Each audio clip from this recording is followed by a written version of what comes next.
paz do Senhor, Igreja de Cristo. Amém.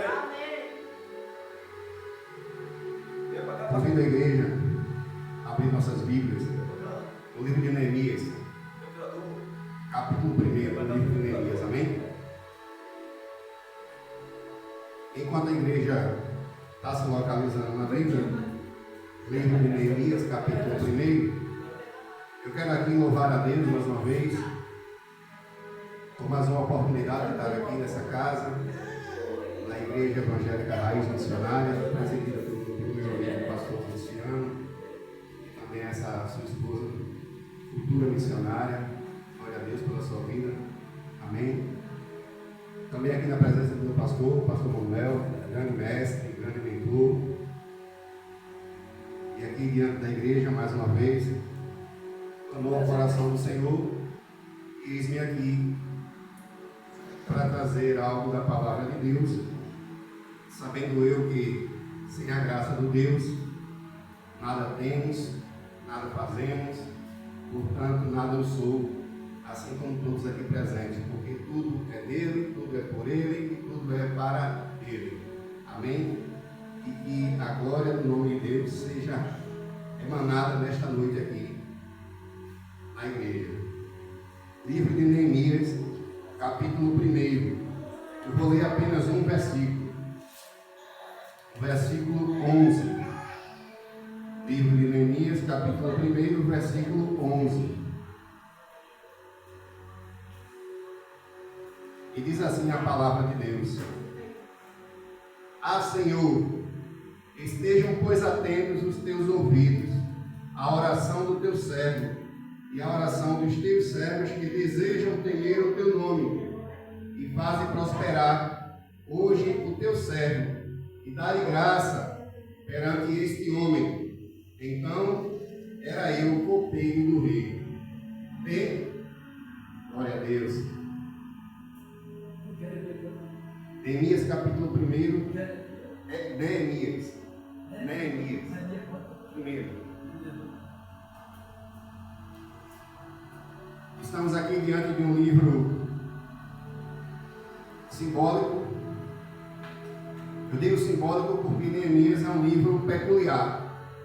Dentro da academia, quando eu digo academia, eu digo entre os teólogos, entre os acadêmicos, entre os eruditos, mas não apenas na academia confessional, mas também na academia tradicional. O livro de Neemias, ele é visto e aclamado por ser uma das grandes ou maiores obras e bastante robusta acerca de liderança. E liderança hoje é algo bastante peculiar nas igrejas. Daí Deus clama no meu coração trazer esse tema. Neemias, ele aborda a liderança de uma forma muito incisiva, de uma forma muito abrangente. Os princípios de liderança que a gente encontra no livro de Neemias, para vocês terem uma ideia, eles podem e devem ser aplicados em empresas, em igrejas, em governos, prefeituras e nas nossas vidas, ou seja, é muito abrangente. Se cada um de nós absorver parte desses princípios internos e já começar a aplicarmos, com certeza já teremos um crescimento espiritual vantajoso. Tendo aqui nesse livro de Neemias também declarada uma situação de calamidade, uma situação de crise. E essa situação de crise ocorre por conta da desobediência do povo de Deus, especificamente Judá, que é o reino do sul. Eles aqui estão numa situação de cativeiro, há 70 anos no cativeiro, onde eles sofreram a invasão dos babilônios. E esse cativeiro foi profetizado por Jeremias, por Abacuque, por Daniel. Vários profetizaram nesse cativeiro. Ou seja, ninguém pode dizer que quando a gente cai, ou quando a gente recebe um castigo, ou quando Deus age com justiça e com a sua mão pesada sobre nós, ninguém, absolutamente ninguém pode dizer que não sabia. A misericórdia e a graça de Deus, ela é 24 horas em nossa vida, e Deus usa isso 24 horas, nos avisando e nos guiando e nos ensinando. E o Espírito Santo sempre está batendo na porta dos nossos corações e nas nossas mentes, dizendo: está errado, segue por aqui, não vai por ali, é melhor aqui. Sempre que a gente imagina ou pensa ou se pega avaliando alguma possibilidade, alguma atitude, alguma ação que a gente venha fazer, automaticamente o Espírito Santo toca nosso coração e nossa consciência. Então, é inevitavelmente incerto que a gente não saiba. Quando o crente erra sabendo. É impossível. A gente erra sabendo que está errado. Então, não há quem diga aqui, por exemplo, que esse povo de Judá, que deu as costas para Deus, que abriu mão de Deus, que rejeitou ao pacto feito com Moisés no Monte Sinai, ou seja, rejeitou os mandamentos, rejeitou a lei, eles aqui também rejeitaram a promessa. E rejeitando a Deus, eles também estão rejeitando a bênção, a promessa. Eles não estão rejeitando uma coisa tão pequena, é algo muito maior. E Deus, por graça e misericórdia, levanta profetas para poder chegar a eles, fazer com que eles tenham entendimento, tenham quebrantamento em seus corações e se arrependam. Mas isso não ocorreu. Chegou ao ponto do livro de Abacuque, a gente vê Abacuque nos capítulos 1, 2 e 3 em crise, onde ele começa o seu livro gritando: ah, Senhor, por que me deixas ver corrupção, juízo, litígio? Por que me deixas ver? Ele clama a Deus porque ele já está em crise, ele não suporta ver tamanho pecado social, pecado espiritual. É uma degradação humana geral, total, social e espiritual, política e econômica, ou seja, é geral. E o pior, Deus não responde a Abacuque, mas o silêncio de Deus, ele também é uma resposta. E o silêncio de Deus fez Abacuque subir até a fortaleza na sentinela, e estando ele no secreto, clamou mais, orou mais, jejuou mais, desceu ao altar de Deus, e ali naquele momento de quebrantamento Deus fala, Deus revela justamente que está levantando um povo pior do que aquele, os caldeus babilônicos, que irá afrontar o seu povo Judá. Alguns vão morrer, homens, mulheres, crianças, adultos, jovens, velhos, não importa, e alguns vão ser levados presos. E alguns remanescentes, poucos, não vão morrer e nem vão ser presos, mas eles vão conseguir fugir, mas é uma 10ª parte. E esse remanescente é deixado para trás. Os babilônicos usam isso como estratégia para mostrar aos outros povos que não afrontem a eles. Então eles destroem a terra, eles invadem, usurpam, matam, fazem de escravos, levam para a sua terra e lá deixam um remanescente para servir de prova, para que outros não venham a se levantar contra eles. Tipo assim, está vendo o que aconteceu com Judá? Está louco de fazer alguma coisa? Fica na tua. Então essa era a filosofia de guerra deles. Eles deixavam o remanescente lá, mas não por bondade, mas por prova, para que outros povos digam, vejam e digam, olha o que aconteceu. É melhor a gente ficar quieto. É cultura de guerra deles. E isso ocorreu com Judá. Judá foi levado cativo. Era plano de Deus para resgatar a obediência de Judá. E no cativeiro, passou 70 anos, eles foram cativos pelo Império Babilônico, mas ao passar os 70 anos, dentro do plano de Deus, ele levanta os Medo-Persas, outro império que naquela época estava se tornando grande potência. O Egito já não tinha força. Os babilônicos estavam em alta. Os assírios era outra história, outra região. Mas aqui ele resolve levantar os medo-persas. Por que os persas? A cultura persa era ao contrário da cultura babilônica. Os babilônicos eles tinham a cultura de invadir, escravizar e levar o povo cativo para a Babilônia. Os persas não. Eles invadiam e escravizavam na própria terra, porque eles queriam receber tributos. Então, de acordo com o plano de Deus, os persas iam trazer de volta ao povo de Deus para ajudar, para que lá eles sejam escravos lá, e lá eles cresçam, e lá eles paguem impostos. O interesse do persa era diferente.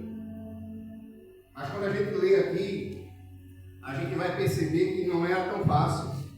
Era algo humanamente impossível.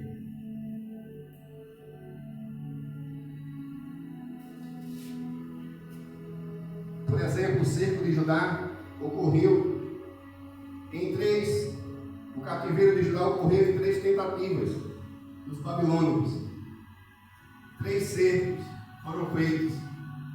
No primeiro cerco, o profeta Daniel e alguns de seus amigos foram feitos cativos e levados para a Babilônia.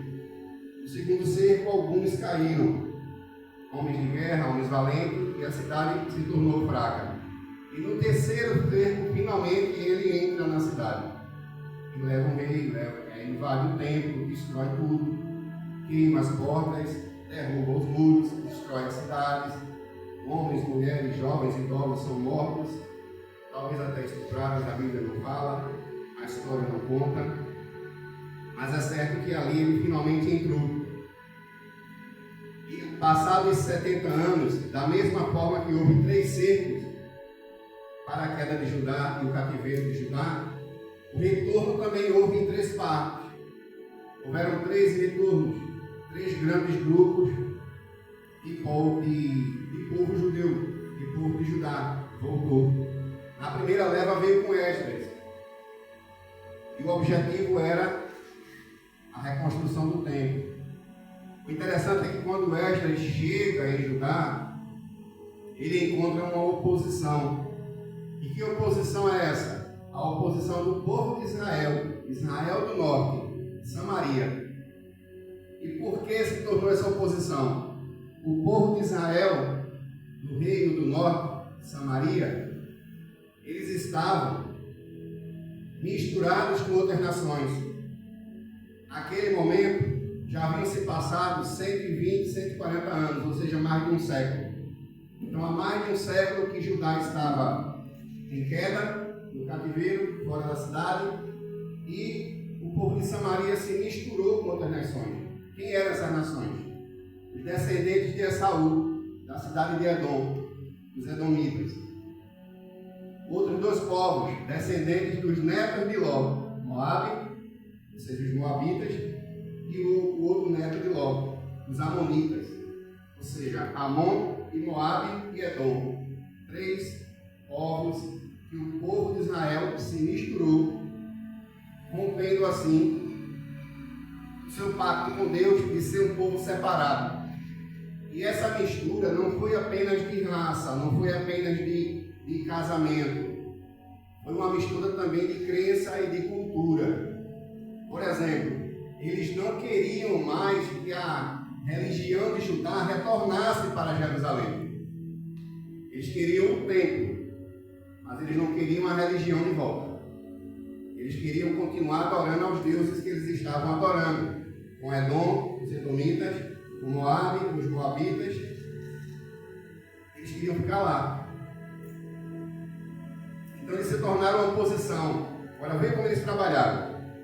Quando Esdras chega, eles se apresentam e dizem: a gente vai te ajudar.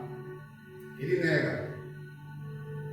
Esdras nega a ajuda do povo. E vocês não fazem parte conosco, vocês não têm parte conosco. Vocês negaram a Deus, vocês hoje estão misturados em outra terra. Então aqui vocês não têm parte. O que é que o povo de Israel faz? Envia uma carta para o rei da Pérsia. Ele recebe a carta e na carta vai dizendo que aquele povo que lá ele liberou para reconstruir o templo, eles estavam planejando contra o rei. sabendo dessa carta, tomando conta dessa notícia, ele acreditou que aquele povo tinha fingido que tinha saído da terra e que ia pagar tributos e que ia continuar fiel a ele. Ele acreditou que aquilo era uma rebelião. E o que é que ele fez? Ele criou um embargo, um amigo oficial do rei, do Império Persa. E nesse embargo ele proibiu que continuasse a construção, ou seja, ele parou a obra.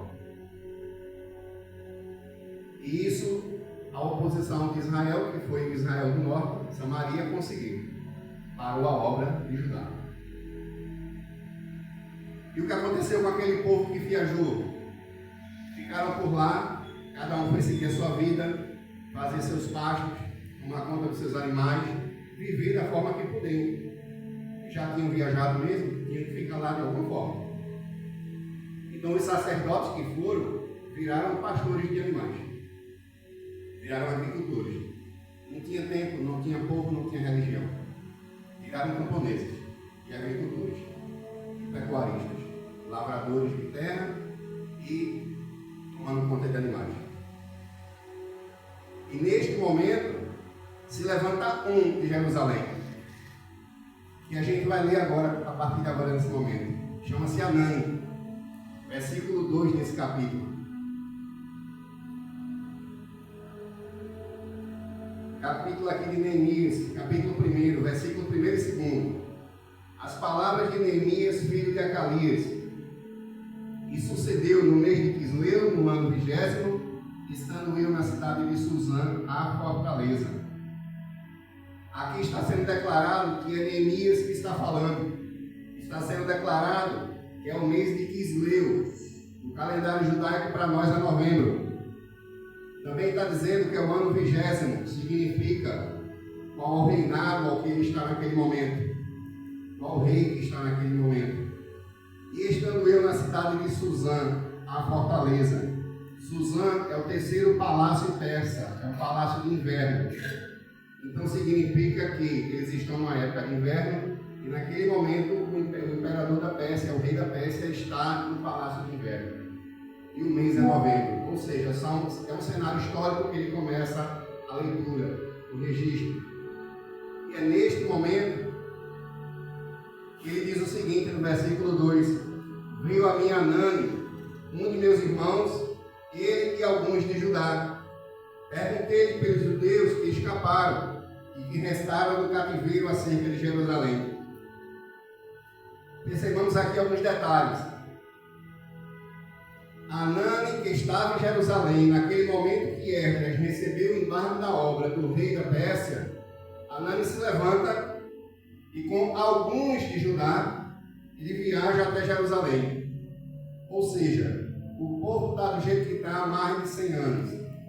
É um cenário de calamidade, extrema pobreza, fome, muros derribados, portas queimadas. É um cenário que humanamente é impossível para qualquer um. Não há mais provisão para aquele povo. Mas naquele cenário, Anani se levanta. Ao ele ver Esdras chegar, a obra começa e depois ela é embargada. Normalmente a gente, quando começa um projeto e depois esse projeto tem alguma oposição, a gente entristece e para. Não foi diferente aqui. A Bíblia diz que apenas Anani moveu-se do coração. A Bíblia não registra, mas creio eu, vamos aqui caracterizar, conjecturar, que Deus clamou no coração dele e diz: agora tu vai fazer alguma coisa. E o Espírito Santo ali fez um mover no coração dele. E diz também que ele viajou com alguns.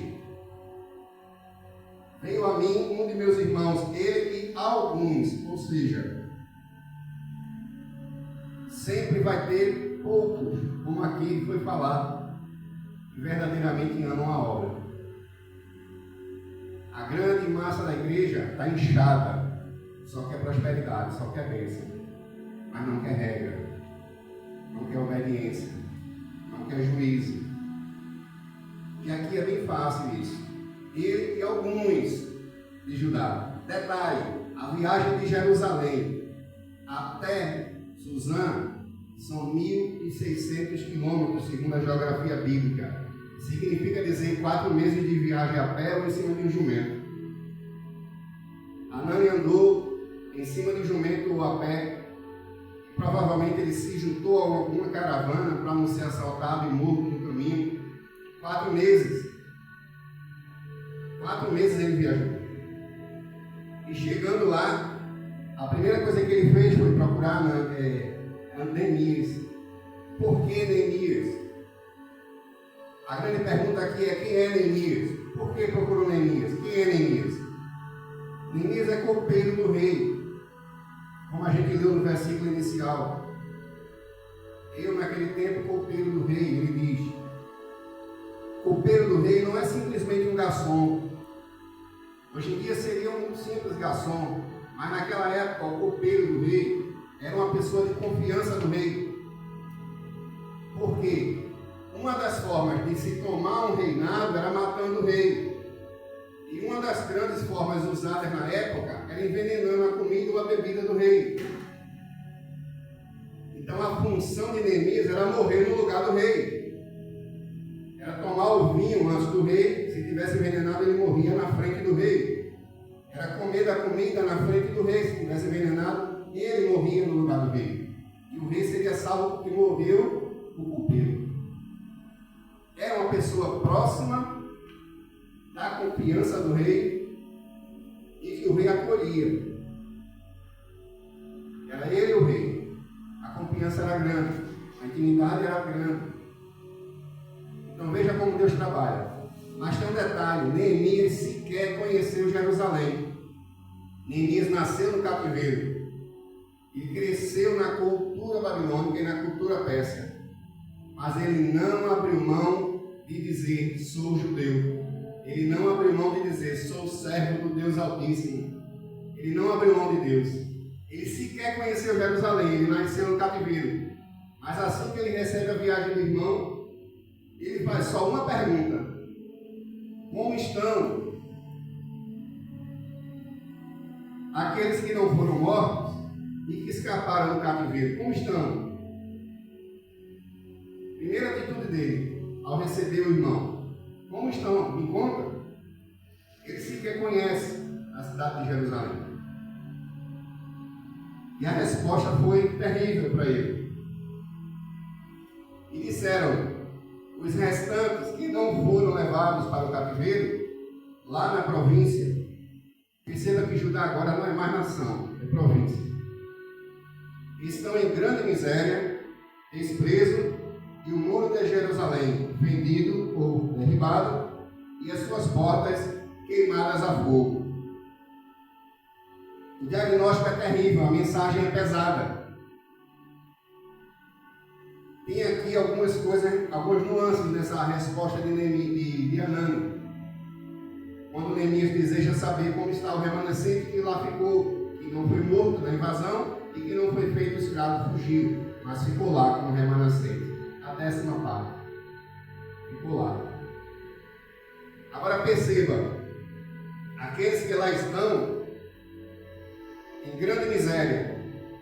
Grande miséria não é pobre, é grande pobreza, é extrema pobreza. Grande miséria não é simplesmente não, nós somos pobres, não. É extrema pobreza, é extrema fome, é extrema doença, é extrema falta de sangue, de tudo, não tem nada. É tudo ao extremo. E ele continua dizendo, também desprezo. Ou seja, não é só grande a pobreza, é grande o desprezo. E quem é que desprezava eles? Israel do Norte, Samaria, que não queria que a religião de Judá voltasse. E ele continua dizendo, o muro de Jerusalém derribado, vendido ao chão. Muro, uma cidade sem muro, meu amigo missionário, significa que naquela época a cidade não tinha segurança. Era uma cidade exposta a ataque de outras nações. Era uma cidade que não tinha segurança. Ela não era uma cidade fortificada. Ela não era uma fortaleza. Então ela estava aberta a receber o ataque de qualquer outro povo. Ou seja, extrema pobreza, grande desprezo e vulnerável a receber ataques. Não havia segurança. Mas o detalhe é o desprezo. Esse desprezo é terrível. O desprezo é tipo assim: você caminha no seu bairro, você vê muita gente pela rua, moradores de rua, e a gente simplesmente finge que não vê eles. Mas eles estão lá, dormindo na rua, frio, fome, passando fome, tomando água do chão, talvez até de um bueiro aberto. Eles sabem que não presta, mas é o que eles têm. Rasgando lixo para pegar casca de coisas para comer. Bebendo o sumo do saco do lixo. É realidade. Essa é a extrema pobreza. E há um grande desprezo social naquela época e hoje não é diferente. Quem está em suas casas não está ligando para quem está na rua, não. Nem enxerga.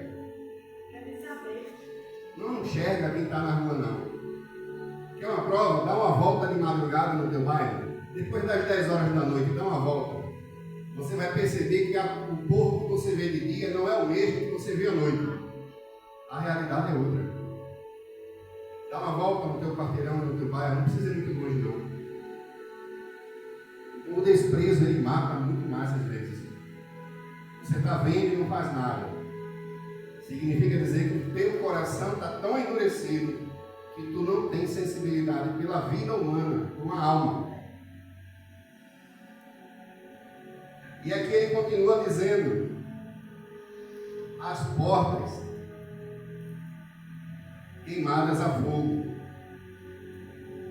O cenário das portas, Neemias, quando recebe essa resposta de Anani, Anani foi muito feliz.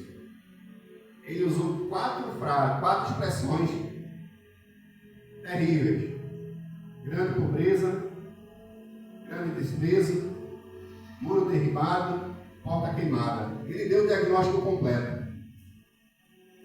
As portas queimadas significa que, além de estarem em grande pobreza, além de ter grande desprezo, além de estarem expostos a ataques que não tinham segurança, eles também não tinham justiça. Por que não tinham justiça?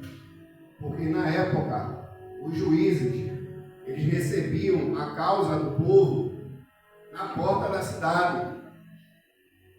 Quando você tinha uma causa, por exemplo, seu animal fugiu e entrou na terra do vizinho e lá ele morreu. E o animal morreu na terra do vizinho. Foi o vizinho que matou ou o animal morreu naturalmente? Eu vou levar minha causa para o juiz. E chegando lá na porta da cidade, vai ter os juízes da cidade. E o juiz vai escutar as duas partes e vai julgar. Entre várias outras coisas. Ou seja, aquele que fosse para ser julgado era julgado na porta da cidade. Então eles não tinham justiça, não tinham portas, não tinham juízes. Eles estavam em extrema pobreza,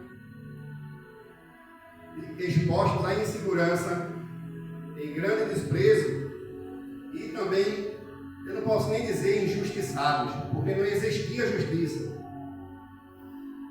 Eu também não posso dizer que a justiça era corrupta. Não, não existia.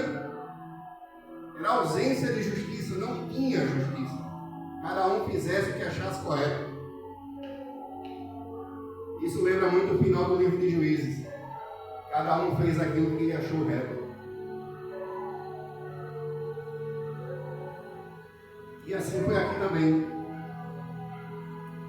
O interessante é, a partir de agora, Deus começa a nos mostrar algumas características de liderança.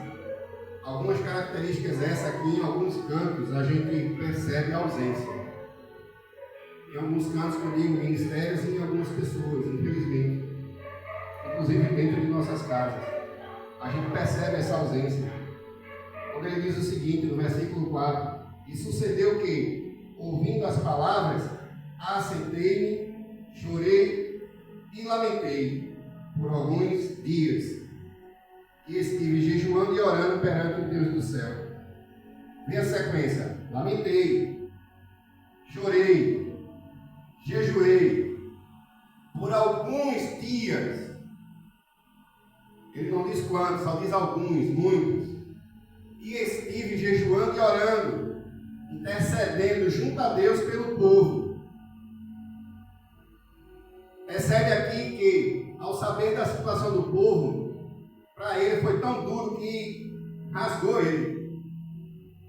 Ele não suportou. Ele não suportou a realidade do povo.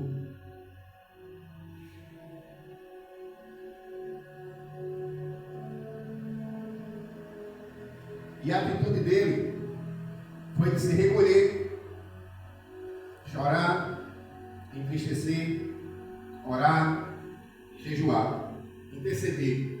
Ou seja, aqui a gente vê um líder consolador e um líder intercessor. É alguém que não conhecia Jerusalém, não conhecia o povo que estava lá, mas ao saber da situação, ele sentiu a dor do povo. E o detalhe, ele aqui ficou sabendo por conta de uma pergunta. É tipo assim, às vezes Deus, através de uma pergunta que a gente faz, Ele nos chama para algo e a gente não cumpre. Nós temos o hábito de passar um pelo outro e dizer: olá, tudo bem? Como vai? Mas essa pergunta é trivial, é tipo por educação. É trivial, a gente não quer saber se o outro está bem. Oi, tudo bem? É normal, é trivial, é por educação. Mas aqui, quando ele pergunta: oi, tudo bem? Como é que está o povo? A resposta rasgou ele, destruiu ele, escarneceu ele por dentro. Mas imagina uma pessoa que está de longe, numa situação humanamente impossível, mas ela consegue vislumbrar uma solução. E a atitude dele mostra isso. É uma atitude de desespero, sim, mas não é desequilíbrio. É desespero, tristeza, dor, mas não é desequilíbrio. Ele não está desequilibrado. A atitude dele foi: chorei, lamentei. E depois? Orei e jejuei ao Deus do céu por muitos dias. O choro e o lamento é desespero. Mas no desespero, ele não perdeu o equilíbrio, ele buscou Deus. Ele buscou o altar, buscou a comunhão, buscou se preparar, buscou estratégia. Ele não disse: eu vou lá resolver, ele buscou Deus. Ele aguardou e esperou em Deus. E para que a igreja entenda quanto tempo isso aqui durou, o primeiro versículo do capítulo 2 diz o seguinte: sucedeu, pois, no mês de Nissan, no ano 20º do rei Artaxerxes, que estava posto o vinho diante dele, e eu tomei o vinho e dei ao rei, porém nunca antes estava triste diante dele. Deus aqui já começa Neemias a usar a estratégia que deu a ele, e aqui ele diz o mês de Nissan. Nissan é um calendário judaico, para nós é março. Ou seja, ele recebeu a visita de Hanani no mês de Quisleu, é dezembro. E ele está na frente do rei para clamar pelo povo no mês de Nissan, março. Ou seja, dezembro, janeiro, fevereiro, março. Ele esteve orando e jejuando e chorando por 4 meses. 4 meses, Neemias esteve orando e jejuando por um povo ao qual ele nem conhecia, porque ele nasceu no cativeiro. 4 meses ele orou e jejuou ao Deus do céu, apresentando os seus irmãos de Jerusalém.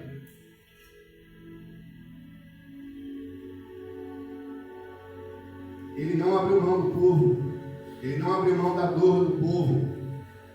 E perceba que esse período não foi de desespero, foi estratégico.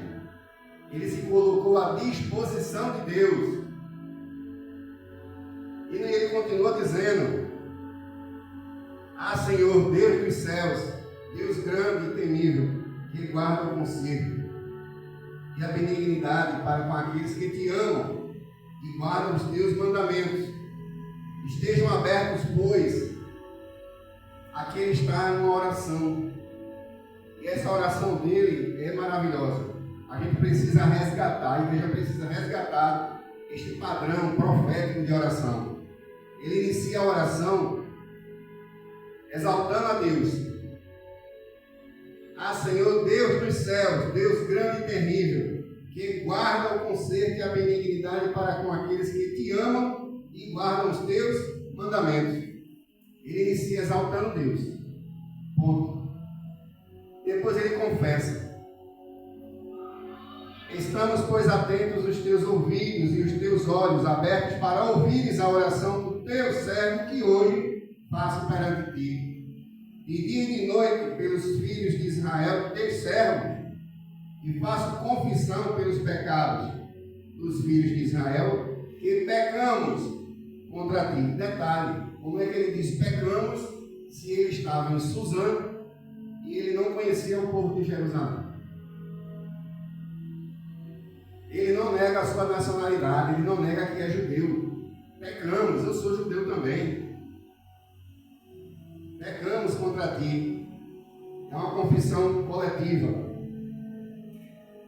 Pecamos pelos pecados dos filhos de Israel, que pecamos contra ti. Também eu e a casa de meu pai. Porque ele sabe a origem dele. Pecamos contra ti. De todo modo, nos corrompemos contra ti e não guardamos mandamentos, estatutos, juízos que ordenastes a teu servo Moisés. E agora no 8 ele clama a Deus por uma promessa de Deus. Vê a forma da oração. Exalta a Deus, confessa pecados e agora ele roga por uma promessa. Lembra-te, pois, da palavra que ordenaste Moisés teu servo, dizendo: esta promessa está em Deuteronômio. Vós transgredireis e eu vos espalharei entre os povos, e vós vos converteis a mim, e eu os guardarei aos meus mandamentos, e os farei, então, ainda que vossos rejeitados estejam ao cabo do céu, ou seja, ainda que estejam espalhados pela terra, e lá os ajuntarei e os trarei ao lugar que tenho escolhido para ali habitar, fazer o meu nome. O povo estava fora da cidade, estava derribado, estava espalhado. Ele aqui clama exatamente por essa promessa. Ó Senhor Deus dos céus, pecamos, mas tu disseste: aqueles que te amarem e te guardarem, mesmo que um dia tivessem sido rejeitados, ou seja, mesmo que um dia te desobedeceram, mas se verdadeiramente se arrependeram e agora querem estar contigo, te servir, tua palavra diz, Pai, que seja de onde tiver, tu vai trazer de volta. Olha o tamanho do amor de Deus. Ele vai na promessa de Deus, ele roga pela promessa de Deus, sabendo ele que Deus é eterno e é fiel, e Deus não muda a sua palavra. E no 10 ele diz: estes ainda são, ele está apresentando ali agora aquele povo, estes ainda são teus servos, o teu povo que resgataste com grande mão forte, e com tua forte mão. Aí no 11, que foi o texto da nossa leitura, ele faz um propósito com Deus. Ah, Senhor, estejam, pois, atentos os teus ouvidos à oração do teu servo, à oração dos teus servos, que desejam temer o teu nome, e fazem prosperar hoje o teu servo. Esse é o propósito. Ouve bem, Senhor.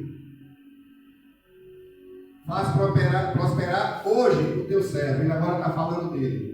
Ele está dizendo: eu estou aqui. Me usa. Me usa, Pai. Faz prosperar hoje o teu servo e dá-lhe graça perante este homem. Ele está falando do rei. Então eu era copeiro. 4 meses orando, jejuando, e Deus se dando no coração dele: vai tu, faz alguma coisa. E ele se dispõe, assim como foi com Isaías. Isaías tem a visão da glória de Deus. Depois ele diz no versículo 8: eis-me aqui, Senhor, envia-me a mim. Deus conta com quem está disponível. Deus conta com quem tem o desejo do coração de fazer. Mas Ele não obriga. Ele chama. Aqui Neemias, o chamado dele foi uma pergunta: como é que estão aqueles meus irmãos lá? Está bem não, Neemias. Estão pobres, extremamente pobres, falta tudo, grande miséria, grande desprezo, não tem ninguém por eles lá. O grande desprezo é melhor matar. Já está morto mesmo, termina de matar. Não tem justiça, não tem nada. Isso rasgou ele de uma forma que ele não conseguiu ficar sem querer se mover. Mas ele não desesperou, ele colocou-se à disposição de Deus por 4 meses orando e jejuando. E neste momento, nessa oração, ele clama a Deus e diz: e as graça a eu, teu servo, hoje, neste dia, pois sou o filho do rei.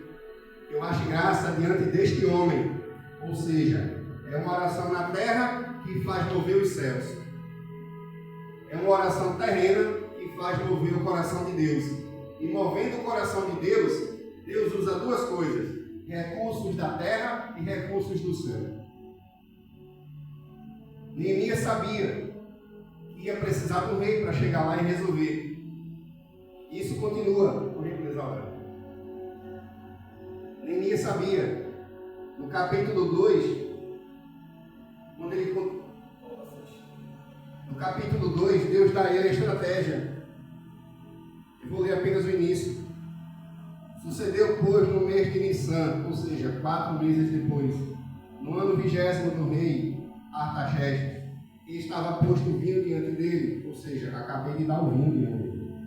O vinho estava lá. Eu tomei o vinho e dei ao rei, porém nunca antes estivera triste diante do rei. Para estar na sala do rei, só entrava com permissão. Para tomar alguma atitude, tipo falar com o rei, tinha que o rei fazer sinal. Se você se projetasse a falar, você morria. A própria rainha tinha um dia do mês para estar junto do rei. E ela tinha um momento que o rei estendia em direção a ela o seu cajado, o seu cetro, para autorizar ela a falar. Ela não podia chegar no dia que não era dela e não podia falar se ele não autorizasse. Se ela fizesse, ou era presa ou era morta. A própria rainha. Imagina um copeiro. Então Deus dá a ele aqui, nesses 4 meses, a estratégia de chegar no rei. E diz aqui: estive triste diante dele, coisa que nunca havia feito antes. Ele precisava chamar a atenção do rei para o rei dizer: fale. Mas ele sabia que não podia ser de qualquer jeito. Ou seja, aparentemente ele era uma pessoa alegre, uma pessoa extrovertida, uma pessoa de bem com a vida, uma pessoa que não aparentava tristeza, estava sempre bem. Quando ele diz aqui o rei: porém nunca antes estivera triste diante dele. Naquele dia ele apareceu triste. E neste momento ele chama a atenção do rei. O rei poderia simplesmente mandar tirar ele dali e mandar matá-lo por conta da forma que ele chegou. Mas algo moveu o coração do rei. E o rei me disse: por que está triste o teu rosto? Não estás doente? Não é isso senão tristeza de coração. Então temi muito, porque naquele momento o rei identificou que ele estava triste, mas ele não estava doente, ele não tinha problema nenhum. Então naquele momento o rei poderia dizer: mata ele. Ele vem me servir com essa cara de luto, de tristeza. Mas a atitude do rei foi o contrário. A atitude do rei foi: por que está triste o teu rosto? Está doente. E disse o rei: não é isto senão tristeza do coração? Então ele teme de grande maneira. O rei faz 3 perguntas na sequência. Ele teme, porque ele sabe que se ele falar algo errado, ele é morto. E disse ao rei: ele começa agora gloriando o rei. Viva o rei para sempre. Como não estaria triste o meu rosto, estando a cidade, o lugar que é o sepulcro de meus pais, assolado e tendo sido consumida suas portas a fogo. Eu vou encerrar nesse versículo. Esse versículo já mostra a estratégia que Deus colocou no coração dele. O rei sabe que ele está falando de Jerusalém, mas o rei sabe que quando Esdras foi enviado para Jerusalém, ele recebeu uma carta de Israel dizendo que Esdras e aquele povo estava planejando trair o rei. E por causa disso o rei embargou a obra.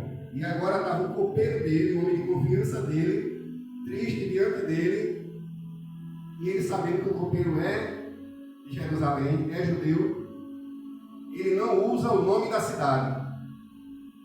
Ele aparece triste e o rei diz: o que é que tu tens? Tu és alegre, tu nunca chegasse aqui assim, não estás doente, então deve ser doença do coração. Qual o motivo da tristeza? E a resposta dele, ele não diz o nome da cidade. Como eu poderia não estar triste? Se a cidade dos meus pais, o sepulcro das cidades dos meus pais, está assolada. E aí ele detalhou como eram os muros derribados, as portas queimadas.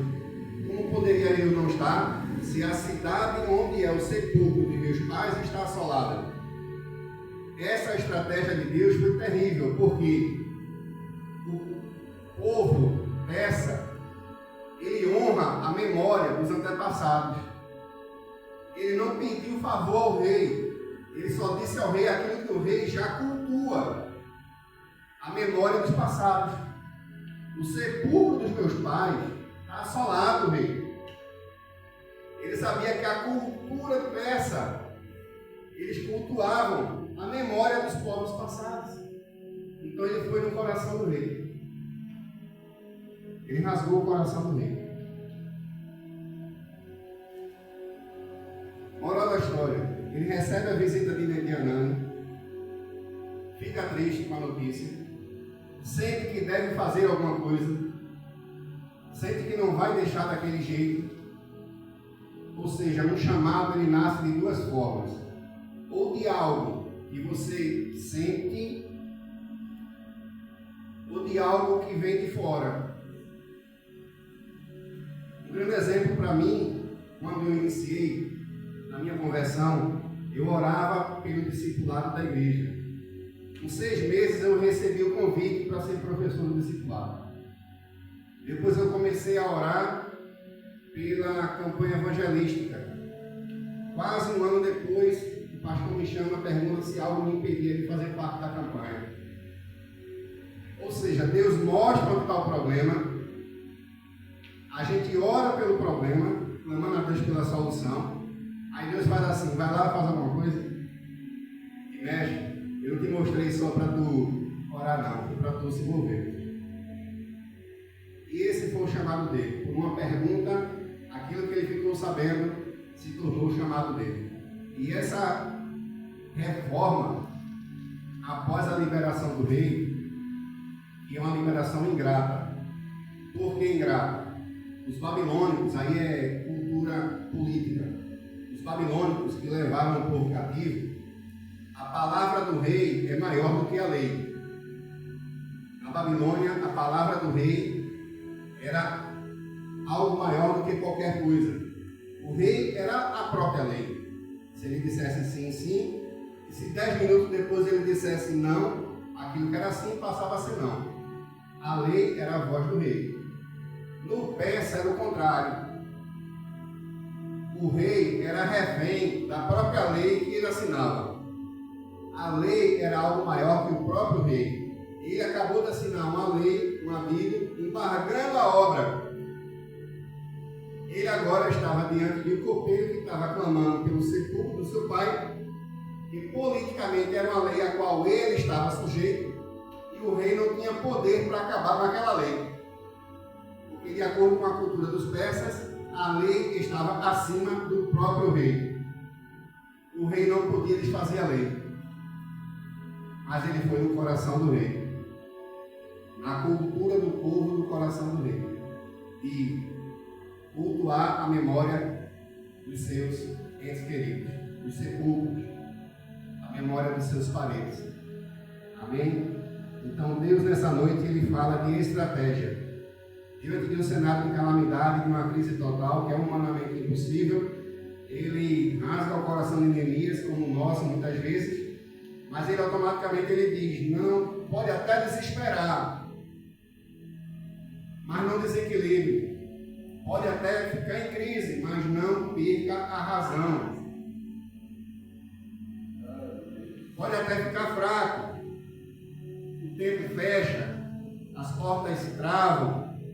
Seja qual for a tua crise, seja qual for o teu muro, essa crise ela tem que ser derrubada no joelho, aos pés de Deus, porque é de joelho que Deus vai nos dar estratégia e vai nos direcionar para a solução. Foi isso que ele fez com Neemias nesse capítulo. Amém?